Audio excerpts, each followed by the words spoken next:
Hey everybody, it is Jason from the Texas Gun Vault 2 coming to you once again from my crazy hot garage because right now it is so hot here in Texas. As you can see, I still got the B&T APC 308 DMR out here. I have cleaned it, but I haven't filmed the video yet because literally right now it is like 100 and something degrees in this garage. So I'm not going to be out here for that long, and it just does not put me in the mood for filming this video. But everything else is ready to go on that review. But I got a couple things tonight which I think are really cool. So let's start off with some upcoming content. I was able to drop off, if you guys have been watching this, I don't think the video has come out since I filmed it, but you guys might have seen, well, I guess it did come out, the Browning Hi-Power double action, single action, compact. I mean, it's a rare variant of the Hi-Power. I borrowed that from Richard, who lives over in the Fort Worth area.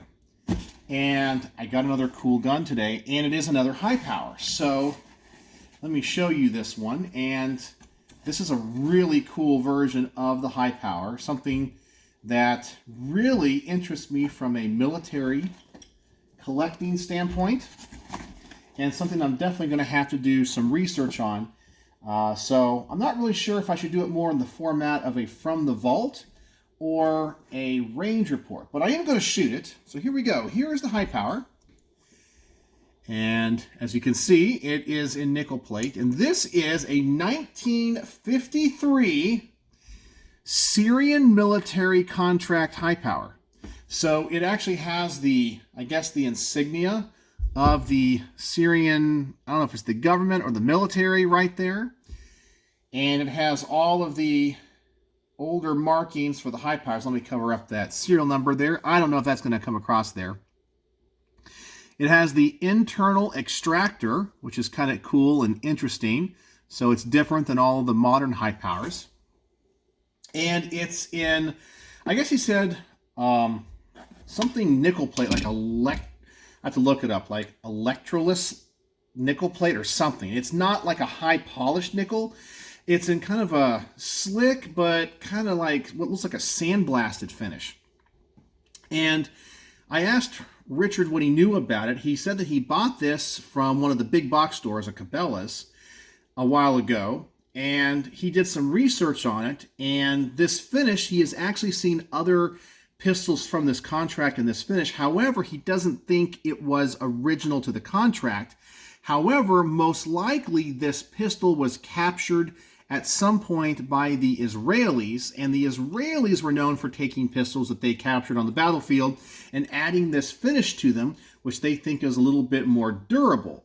So this might be, I don't know, I'm going to have to look it up, a Israeli, I guess, battlefield pickup from the Syrian military, but this is definitely from a 1953 Browning Hi-Power or FN Hi-Power contract. So this gun is quite old. It has had the magazine safety disconnect removed, but once again, I'm not sure if that was original to the contract. Did they have the magazine disconnect safety or not? So obviously I'll safety check this, and with the magazine out, as you guys can see here, like that, it will still fire. So I'm not sure if that was taken out here once it got to the States, or it just was taken off for that contract. It has all these different proof marks on it. It appears to be all numbers matching. Something that's not original to it, which I do know, and Richard agreed, is the sights. So these have some night sights on them. So obviously those were replaced. So whatever it came on, or whatever came on this gun originally, that is gone. But the barrel has proof marks, the frame has proof marks, the slide has proof marks on it. It's in some type of special nickel finish, but I'm going to have to do some research on this one. But it's definitely a Syrian military contract. So thank you, Richard, for this. The safety is super small on this, and it's that old style that's not very easy to actuate and kind of hard to use. So yeah, I can see why people would not carry this firearm cocked and locked. But yeah, that's a new one for me to review. So that's going to be exciting. And he also had a couple of other magazines to include with it. And these are cool. These are Mekgar mags. but they're all stainless, so it kind of matches that nickel finish of the gun. All right, so that's some upcoming stuff, and I got a box today. Very excited about this box. In fact, there's some other people, when they found out these were shipping, they all contacted me. I had about 3 or 4 people saying, did you get yours yet? Is yours on the way? Well, you guys know a while back, I procured one of the 37mm B&T flare launchers. So it's essentially a 37mm version of the GL-06. So this is a non-NFA, non-firearm as it sits right here. But I did Form 1 it, so it is now legally in the US a destructive device. I had the engraving done to add the GL-06 marking on it, and I had my name and city down here engraved underneath. So this has been Form 1. So it's allowed now to be a 40mm.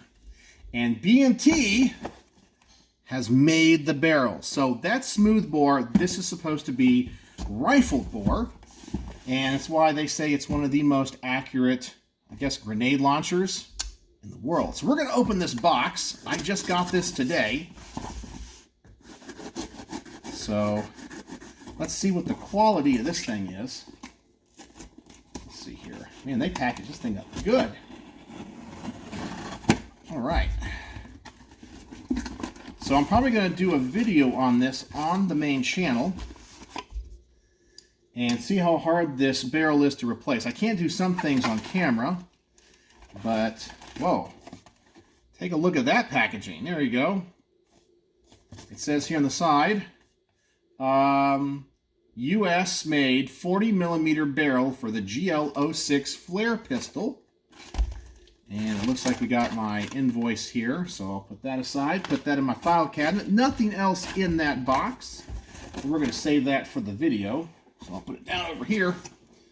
So now let's see what's in this. Man, a big old packaging. So how does this thing come off? Oh no, there we go. Okay. Ooh, look at that. Okay.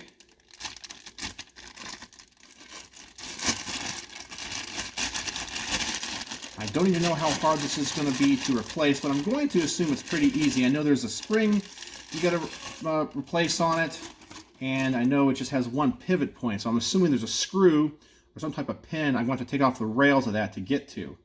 So there it is. That is the 40mm.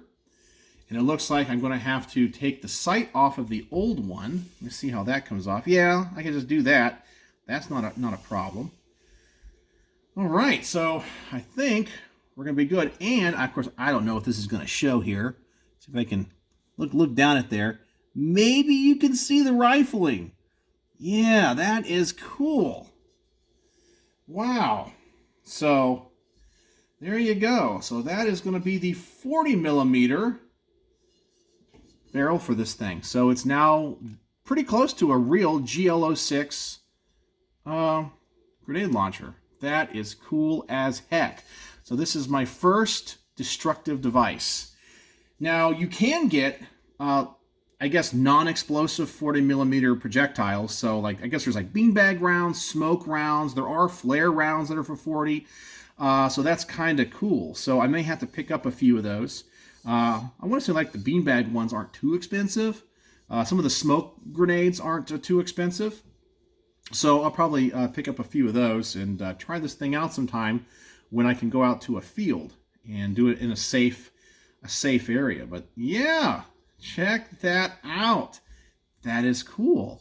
So B&T is awesome. You guys know they're my favorite company in the world. They make amazing, amazing stuff. So I'll be making a video about this and putting it on my flare launcher. So I'm making it into a grenade launcher. So yeah. So what do you guys think? I think that's some good upcoming content there.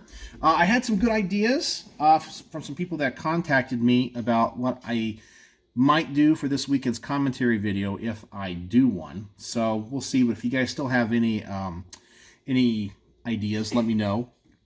Still rummaging around a few things in my head. Still not a lot of news going on in the firearms world.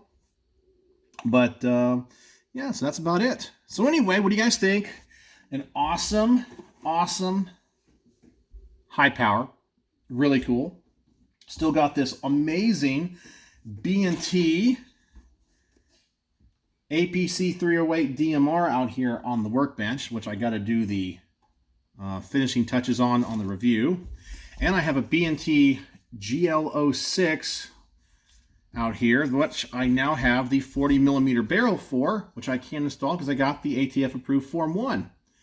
Man, do I got some cool stuff on the workbench tonight. It's unfortunate it is like 103 degrees, so I'm already sweating. I don't know if you can see the glistening of my head. So that's what's going on. I just want to give you guys a little bit of an update, see what you guys think. So that's some upcoming projects. So let me know if you have any questions or have any answers. Maybe I can come up with a question. So, as always, thanks for watching.